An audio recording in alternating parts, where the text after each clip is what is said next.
तपस्या का मतलब है कि हमारे से मनोविकार खत्म हो जाए। अब किसी को कहो खत्म हो जाओ, खत्म हो जाओ, खत्म हो जाओ, तो खत्म हो जाएगा क्या? तो उसको जला देंगे तो वो भस्म हो जाएगा। तो भस्म कैसे होगा? इसके लिए बाबा ने बताया कि पहले अपनी स्थिति में स्थित हो जाओ।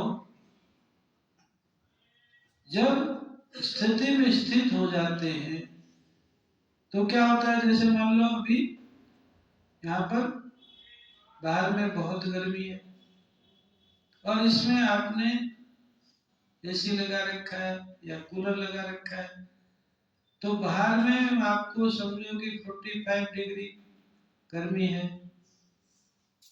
यहाँ जो आएगा उसको क्या फील होगा? कूलिंग, कूलिंग होगा या नहीं होगा? उसको कहने की जरूरत पड़ेगा कि आप अनुभव करो कूलिंग हो रहा है, बोलने की जरूरत पड़ेगी? वो खुद कहेगा कि यहाँ कूलिंग है। बाहर में गर्मी है, बाहर के दरवाजे के बाहर से निकलेगा, उसको गर्मी का अनुभव होगा। वो खुद कहेगा कि बाहर में गर्मी है, लेकिन इस हॉल के अंदर आते ही उसको क्या लगेगा? कूलिंग। उसको बोलने की जरूरत नहीं पड़ेगी। ठीक इसी प्रकार से इसके अंदर हमने जब एसी लगा दिया तो ये कूल हो गया। तो हमारे अंदर की एसी कौन सी है? मैं शांत स्वरूप, मैं आनंद स्वरूप, मैं सुख स्वरूप, मैं पवित्र स्वरूप। ये हमारे कूलिंग के सिस्टम है। तो कितना भी गर्मी वाला व्यक्ति आएगा, अर्थात क्रोध, उसको आप व्यक्ति समझ लो, काम, लोभ, मोह, ये यहाँ आते ही उसको कूल होना ही पड़ेगा। वो अपनी स्थिति में स्थित नहीं रहेगा, अर्थात ये मनोविकार ऑटोमेटिक भस्म हो जाएंगे। ये वो अपनी आदत से मजबूर होकर के भी उनको यहाँ पर वो भस्म हो जाएंगे। तब हम जब अपनी स्थिति में स्थित हो जाते, ये आए कैसे? काम, क्रोध, लोभ, मोह, अहंकार, ईर्ष्या, द्वेष, आलस्य, भय, मनोविकार आए कैसे हमारे पास? कैसे आए? हमने उनको इन्वाइट किया। क्या इन्वाइट किया? कैसे इन्वाइट किया? हम जो खुद हैं वो भूल गए। हम शांत स्वरूप हैं, ये कॉन्शियस हमारा भूल गया। ये तो सुना द्वापर से, ये तो हमने सुना कि मैं आत्मा हूं। साधु, संत, ऋषि, मुनि, उन्होंने भी ज्ञान सुनाया कि आत्मा अजर, अमर, अविनाशी है। ये ज्ञान उन्होंने भी सुनाया। तो हमने क्या किया? सुन लिया, लेकिन वो क्या है उस स्थिति में स्थित नहीं करा, उसका ज्ञान नहीं दिया, उस स्थिति का अनुभव नहीं कराया। जब उस स्थिति का अनुभव नहीं किया तो 5 विकार हमारे से नहीं छूटे। किसी साधु का गुस्सा गया क्या? बहुत कम, क्योंकि उन्हें प्रकृति को वश में कोशिश करने की थी, लेकिन उस स्थिति में स्थित नहीं हुए। जब उस स्थिति में स्थित नहीं हुए तो उनका गुस्सा नहीं गया, लोभ नहीं गया। अब ये बताओ कि आप कह रहे हैं हम 10 साल से ज्ञान में चलते हैं, कोई कहता है मैं 20 साल से ज्ञान में चलता हूँ, कोई 10 वर्ष से, कोई 5 वर्ष से, कोई कितने वर्ष से। तो क्या हमारे अंदर अभी, चलो मोटे रूप से हमने पवित्र बन गए, काम छोड़ दिया, किंतु सूक्ष्म रूप में हमारे से ये 5 मनोविकार छूटे? अब अपने से पूछो,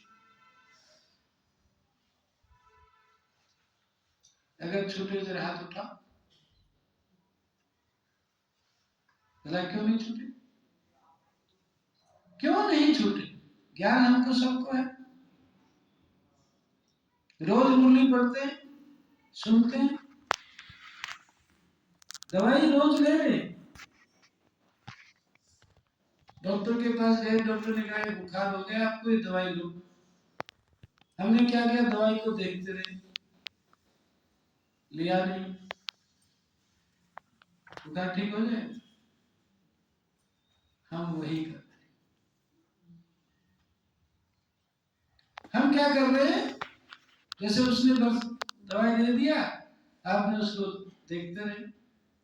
हम भी मुरली पढ़ते हैं, सुनते हैं, बाबा बाबा करते हैं, आत्मात्मा करते हैं, मतलब क्या? वो लिया नहीं अंदर, हमने उसको अंदर नहीं लिया। ऊपर ऊपर से मैं आत्मा, मैं आत्मा, मैं आत्मा, परमात्मा का बच्चा, परमात्मा का बच्चा, रोज 4 रोज की मुरली हमने सुना या पढ़ा, या तो पढ़ा या सुना, मतलब क्या? हमने देखा दवाई को। हमारे सकम भाई डॉक्टर है ना इधर बैठे कहीं, और कोई डॉक्टर है इधर क्लास में? कोई डॉक्टर? तो कोई भी पेशेंट को दवाई आपने दिया, हाथ में दिया, क्यों? आपको भरोसा है कि वो शायद खरीदेगा, नहीं खरीदेगा, हाथ में दे दो तो खाएगा, खाएगा, इलाज ठीक हो जाएगा, बीमारी ठीक हो जाएगी। हमको भी बाबा ने रोज यहाँ का कहा कि मुरली सुनो, हमने रोज मुरली सुनी, अर्थात हमने उसका दर्शन किया, अंदर नहीं लिया। अब मान लो एक पेशेंट है, उसको दवाई हाथ में दे दी, अब वो 1 महीना, 2 महीना, 4 महीना, 6 महीना, 1 साल, 2 साल उसको देखता रहेगा, तो क्या उसकी बीमारी ठीक होगी? दवाई को देखने से अगर बीमारी ठीक हो जाती तो सारी दुनिया के लोगों का इलाज हो जाता, कोई बीमार होता ही नहीं। क्यों? क्योंकि मेडिकल की दुकान में कितनी दवाइयां भरी पड़ी, और जो मेडिकल में दवाई बेचता है वो तो कभी बीमार होता ही नहीं। ठीक है ना? बात सही है ना? तो अब क्या करना है? पता चल गया ना? हमारे मन से 5 विकार और उसके साथ में उसके साथी, 5 विकार तो मोटे रूप में है, फिर उसके साथी है ईर्ष्या, द्वेष, आलस्य, भय, ये उसके दोस्त हैं, पक्के दोस्त। तो ये सारे जो है हमारे से छूट नहीं रहे। अच्छा, दूसरी बात ये भी है, छूट तो नहीं रहे, नहीं रहे, और वो कभी भी आ जाते हैं, गुस्सा, ईर्ष्या, हम चाहते नहीं है फिर भी आ जाते हैं। ऐसा ही होता है, हम नहीं चाहते कि वो हमारे पास आए, हम नहीं चाहते कि वो हमारे को तंग करे, लेकिन फिर भी मतलब बिना बुलाए, बिना निमंत्रण के आ जाते हैं। क्यों आ जाते हैं? क्योंकि वो जड़ से बीमारी खत्म नहीं हुई। हमने दवाई को अंदर नहीं लिया तो मतलब है अर्थात हम उस स्थिति में स्थित। भाई क्रोध किसको आएगा, ईर्ष्या किसको आएगी? अगर जो आत्मा अपनी स्थिति में स्थित हो जाए उसको क्रोध आएगा।